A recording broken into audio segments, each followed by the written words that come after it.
नमस्कार। आप देख रहे हैं बिहार प्राइम 24, बिहार की आवाज, देश दुनिया की पहचान। बिहार में चुनावी रणभूमि सज चुकी है। नारों की गूंज है, वादों की बारिश है। सवाल एक ही, अब की बार कौन करेगा बिहार पर राज? जनता तैयार है, मैदान गर्म है और हर वोट बनेगा फैसला। तो चलिए शुरू करते हैं बिहार इलेक्शन 2025 की 25 बड़ी खबरें सिर्फ बिहार प्राइम 24 पर, जहां सच्चाई सबसे आगे है। एनडीए आज पटना में अपना संयुक्त घोषणा पत्र जारी कर रही है, जिसमें रोजगार, विकास और किसानों की समृद्धि पर जोर दिया जाएगा। इस मौके पर केंद्र और राज्य के बड़े नेताओं की मौजूदगी रहेगी, जबकि विपक्ष अपने तेजस्वी प्रण के साथ पहले ही मैदान में उतर चुका है। चुनाव को शांतिपूर्ण ढंग से संपन्न कराने के लिए त्रिपुरा स्टेट राइफल्स के 400 से अधिक जवान बिहार भेजे गए हैं। ये बल संवेदनशील इलाकों में तैनात रहेंगे, ताकि मतदान के दौरान किसी प्रकार की गड़बड़ी न हो और सुरक्षा व्यवस्था चौक चौबंद बनी रहे। बिहार में इस बार का चुनाव जनता की उम्मीदों पर टिका है, जहां रोजगार, शिक्षा और विकास सबसे बड़े मुद्दे बने हुए हैं। युवाओं में बेरोजगारी और पलायन की समस्या पर तेज बहस है और राजनीतिक दल वादों की बौछार में जुटे हैं। प्रधानमंत्री नरेंद्र मोदी ने आज अपनी रैली की शुरुआत भोजपुरी में कर लोगों का दिल जीत लिया। उन्होंने कहा कि बिहार के लोग दिल से वोट करते हैं और इस बार फिर विकास जीतेगा। रैली में भारी भीड़ देखने को मिली। राहुल गांधी ने भाजपा पर तीखा हमला बोलते हुए आरोप लगाया कि केंद्र सरकार केवल उद्योगपतियों के हित में काम कर रही है। उन्होंने कहा कि भाजपा जनता की नहीं, पूंजीपतियों की पार्टी बन चुकी है, जिससे राजनीतिक बहस गर्मा गई है। पटना में सुरक्षा व्यवस्था को लेकर चौकसी बढ़ा दी गई है। संवेदनशील इलाकों में अतिरिक्त पुलिस बल तैनात किए गए हैं। ड्रोन निगरानी और सीसीटीवी मॉनिटरिंग जारी है, ताकि चुनावी माहौल शांतिपूर्ण बना रहे। तेजस्वी यादव ने एक जनसभा में कहा कि उनकी सरकार आने पर बिहार के युवाओं को 10 लाख नौकरियां दी जाएंगी। उन्होंने रोजगार को बिहार का सबसे अहम मुद्दा बताया और जनता से बदलाव की अपील की। पटना, गया और भागलपुर में मौसम ने करवट ले ली है। सुबह शाम ठंडक महसूस की जा रही है। मौसम विभाग ने अगले कुछ दिनों में तापमान में और गिरावट की संभावना जताई है, जिससे ठंड आधिकारिक रूप से दस्तक दे चुकी है। गया जिले के बाराचट्टी इलाके में ट्रक और बाइक की टक्कर में 2 युवकों की मौत हो गई। पुलिस ने दोनों शवों को पोस्टमार्टम के लिए भेज दिया है और घटना की जांच शुरू कर दी है। मुजफ्फरपुर में बिजली कटौती की समस्या से लोग परेशान हैं।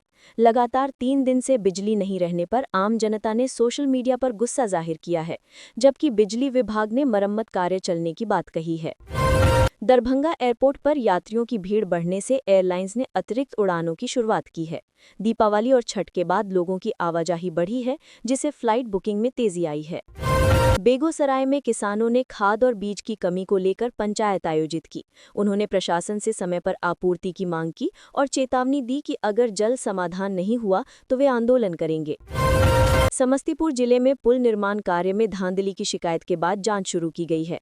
स्थानीय लोगों का आरोप है कि घटिया सामग्री का इस्तेमाल किया गया, जिससे पुल की गुणवत्ता पर सवाल उठे हैं। बक्सर में गंगा घाटों पर छठ पूजा की तैयारियां जोरों पर हैं। घाटों की मरम्मत का काम पूरा हो चुका है और प्रशासन ने सफाई व्यवस्था पर विशेष ध्यान दिया है। भोजपुर जिले में महिला आत्मनिर्भरता योजना के तहत 50,000 रुपए की आर्थिक सहायता दी गई है। ये राशि महिला समूहों को स्वरोजगार और छोटे व्यवसाय शुरू करने के लिए दी जा रही है। सीतामढ़ी में बीएसएफ ने सीमावर्ती क्षेत्रों में सुरक्षा अभ्यास किया। ये ड्रिल आतंकवाद रोधी अभियान और आपातकालीन हालात से निपटने की तैयारी के तहत की गई। भागलपुर में सड़क चौड़ीकरण के कारण ट्रैफिक जैम की समस्या बढ़ गई है। प्रशासन ने वैकल्पिक रास्तों की व्यवस्था की है, लेकिन लोगों को अब भी आवागमन में कठिनाई हो रही है। नवादा जिले में शिक्षा विभाग ने 400 शिक्षकों के तबादले के आदेश जारी किए हैं। इससे कई स्कूलों में शिक्षकों की अदला बदली हो गई है और व्यवस्था में अस्थायी बदलाव देखा जा रहा है। अरारिया के बाढ़ प्रभावित इलाकों में राहत कार्य तेजी से जारी है। प्रशासन द्वारा भोजन, दवा और अस्थायी आश्रय की व्यवस्था की जा रही है, ताकि पीड़ित परिवारों को मदद मिल सके। कटिहार में पुलिस ने अवैध शराब के खिलाफ बड़ा अभियान चलाया। छापेमारी के दौरान बड़ी मात्रा में शराब बरामद की गई और कई आरोपियों को गिरफ्तार किया गया।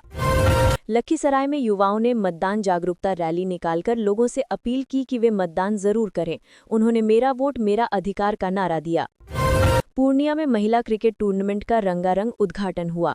इस प्रतियोगिता में विभिन्न जिलों की महिला टीमें हिस्सा ले रही हैं, जिससे खेल को बढ़ावा मिल रहा है। शिवहर के प्राथमिक स्वास्थ्य केंद्र में दवाइयों की कमी की समीक्षा बैठक हुई। अधिकारियों ने जल्द आपूर्ति सुनिश्चित करने का भरोसा दिया ताकि मरीजों को परेशानी न हो। रोहतास जिले में किसानों के खेतों तक बिजली पहुंचाने के लिए नई योजना शुरू की गई है। इस योजना से सिंचाई को बल मिलेगा और कृषि उत्पादन में सुधार की उम्मीद जताई जा रही है। तो ये थी बिहार की आज की 25 बड़ी खबरें।